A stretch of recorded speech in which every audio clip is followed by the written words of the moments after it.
দুনিয়ার কেউ কারো ক্ষমতা নাই যে বান্দার হক মাফ করতে পারবে। পারবে বলেন? আমার বোনে যদি আমাকে মাফ না করে আল্লাহ আমারে মাফ করবে না। আমার ভাই যদি আমাকে মাফ না করে আমার আল্লাহ মাফ করবে না। আপনি যে সম্পদ ভোগ করতেছেন হারাম, আপনার ইবাদত বন্দেগী যা করতেছেন তার সওয়াব আপনার বোনে নিতেছে, আপনার ভাই নিতেছে, তাদের যত পাপ আছে সব আপনার আমলনামায় আইতেছে। আল্লাহ তাআলা কোরআনে বলেন ওয়াআতিজাল কুরবা হাক্ক, তোমরা তোমাদের নিকট আত্মীয়কে তাদের যে পাওনা আছে সেটা তোমরা বুঝিয়ে দাও।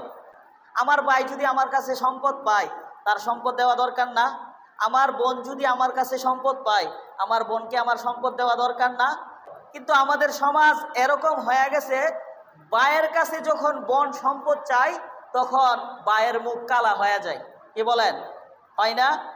বোনকে অনেকভাবে বলে যে তুই যদি আমার কাছে সম্পদ চাস তোর সাথে আমার ভাই বোনের আর কোনো সম্পর্ক নাই, এরকম কথা বলে কিনা? তারপরে বলে তুই যদি আমার কাছ থেকে সম্পদ চাস আর কোনো সময় আমার বাড়িতে পা দিতে পারবে না। আপনি যে আপনার বোনের সম্পদ মারতেছেন, আপনি যে আপনার ভাইয়ের সম্পদ মারতেছেন, মনে করেন আপনার ভাইয়ের জায়গা আছে, আপনি বড় ভাই, ফ্যামিলির একজন গার্জিয়ান, আপনার বাবা মারা গেছে কিন্তু আপনার সম্পদ আপনার বাবা ভাই বোনদের মধ্যে ঠিক মতো ভাগ করে দিয়া যাইতে পারে নাই। কিন্তু বড় ভাই হিসেবে আপনার দায়িত্ব কি? যে আমার জয়টা ভাই আছে, জয়টা বোন আছে, তাদের মধ্যে বাবার যে সম্পত্তি আছে এইগুলি কি করা? ভাগ করে সবাইকে কি করা? দিয়ে দেওয়া। কিন্তু আমরা দেখা যায় কি করি, যে ছলে বলে কৌশলে এই জায়গাটা নিজের নামে লেখায় আনে। কি বলেন? আর যারা ক্ষমতা থাকে অথবা তার পাওয়ার থাকে, বিভিন্ন মাধ্যমে দরবার কইরা যেমনি হোক জায়গাটা তার নামে নিয়ে আনে। আছে কিনা আমাদের সমাজের মধ্যে? আছে। আমার বাবার যে সম্পদ আছে এই সম্পদটা আমার বোনের হক আছে, আমার বোনের হকটা আদায় করা আমার জন্য ফরজ। নামাজ যেমন আমার উপরে ফরজ, রোজা যেমন আমার উপরে ফরজ, হজ যেমন আমার উপরে ফরজ, আমার বোনের সম্পদ আমার কাছে রাখা জায়েজ না, এটা আমার জন্য হারাম, এটা আমার জন্য জুলুম। এই সম্পদ আমি ভোগ করলে আল্লাহ তাআলার কাছে হিসাব দিতে হবে। কি বলেন? হিসাব দিতে হবে না? আল্লাহ বলেন আয-যুলমু যুলমাতুন ইয়াউমাল কিয়ামা, জুলুম কিয়ামতের দিন অন্ধকার হবে। যে আপনি যে আপনার বোনের সম্পদ মারতেছেন, বোনের সম্পদ খাইতেছেন, এগুলি তো আপনার জন্য হারাম হইতেছে। রাসূল হাদিসের মধ্যে বলেন কেউ যদি কারো এক বিঘত জায়গা তার জুলুম করে অথবা তার থেকে কেড়ে নেয়, আল্লাহ তাআলা এই জমিনটারে ৭টা জমিন করে তার গলার মধ্যে আল্লাহ তাআলা পেঁচাইয়া দিবে কিয়ামতের দিন।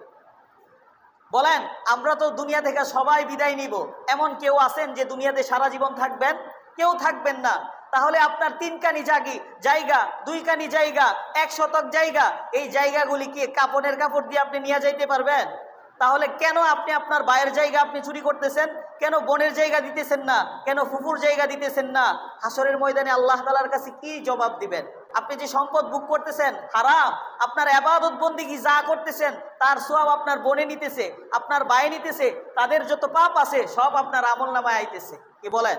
এটা হলো বান্দার হক। যে আল্লাহর হক আল্লাহ মাফ করে, বান্দার হক বান্দা যদি মাফ না করে দুনিয়ার কেউ কারো ক্ষমতা নাই যে বান্দার হক মাফ করতে পারবে। পারবে বলেন?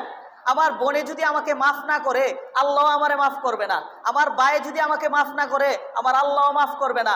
আমার ফুফু যদি আমার বাবাকে মাফ না করে আল্লাহ মাফ করবে না। এটা কার হক? ফুফুর হক। ফুফুর হক ফুফুকে বুঝিয়ে দিতে হবে। এজন্য যে আল্লাহ তাআলা কোরআনে নির্দেশ দিয়েছে যে তোমরা মানুষের সম্পদ ভোগ করে খাও না, জুলুম করে খাও না। যে তোমার সম্পদ পাও না তার সম্পদ তারে বুঝিয়ে দাও। রাসূল বুখারীর 13 নম্বর হাদিসের মধ্যে বলেন লা ইউমিনু আহাদুকুম হাত্তা ইউহিব্বা লিআখিহি মা ইউহিব্বু লিনাফসি, যে তুমি ততক্ষণ পর্যন্ত মুমিন হতে পারবে না যতক্ষণ পর্যন্ত নিজের জন্য যেটা পছন্দ করো সেটা তোমার ভাইয়ের জন্য, সেটা তোমার বোনের জন্য, সেটা কোনো লোকের জন্য তুমি পছন্দ না করবা। কি বলেন? আপনি কি চান যে আপনার উপর কেউ জুলুম করুক সেটা আপনি পছন্দ করেন? আপনি কি চান আপনার ছেলের উপর আপনার মেয়ের উপর কেউ জুলুম করুক সেটা আপনি পছন্দ করেন? তাহলে কেন আপনি আপনার বোনের উপর জুলুম করেন? কেন আপনি আপনার ভাইয়ের উপর জুলুম করেন? কেন আপনি আপনার ফুফুর উপর জুলুম করতেছেন? এই জুলুমের শাস্তি তো আপনি কিয়ামতের ভোগ করবেন। দুনিয়াতে হয়তো আপনি বেঁচে যাবেন, আখিরাতে বাঁচতে পারবেন? বলেন, বাঁচতে পারবেন না। এজন্য আমরা যারা ভাই আছি বা আমরা যারা অভিভাবক আছি, আমাদের আত্মীয় স্বজন যারা আছে তাদের পাওনাগুলি আমরা কি করব? বুঝিয়ে দেব। নামাজ যেমন আমার উপর ফরজ, আরেকজনের সম্পদ আমার কাছে থাকলে কি করা? সেটা তাকে বুঝিয়ে দেওয়া, সেটা উত্তম। রাসূল সাল্লাল্লাহু আলাইহি ওয়াসাল্লাম বলেন, লা তাহাসাদু ওয়ালা তাজাসসাদু ওয়ালা তাদাবারু ওয়ালা ওয়াকুনু ইবাদাল্লাহি ইখওয়ানা। রাসূল সাল্লাল্লাহু আলাইহি ওয়াসাল্লাম বলেন, তোমরা পরস্পর একে অপরের দোষ তালাশ করিও না, একজনের গীবত করিও না, একজনের হিংসা করিও না। আজকাল দেখা যায় ভাই ভাইয়ের হিংসা করে। কি বলেন? হিংসা করে না? যে ভাইয়ের সম্পদ যদি বেশি হয়ে যায়, আরেক ভাই গরিব থাকে, তার বদনাম করে, বলে আমার সম্পদ চুরি করে নিয়ে হে বড় হয়েছে, এমন বলে না? যে রাসূল হাদিসের মধ্যে বলেন যে তোমরা পরস্পর হিংসা করিও না, তোমরা পরস্পর সম্পর্ক ছিন্ন করিও না।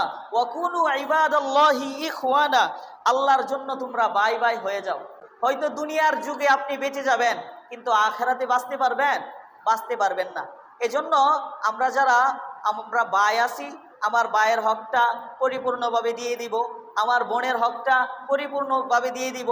আমার বাবা যদি আমার ফুফুর অংশ মেরে দেয়, আমার ফুফুর অংশটা আমার ফুফুরে কি করা? দিয়ে দেওয়া।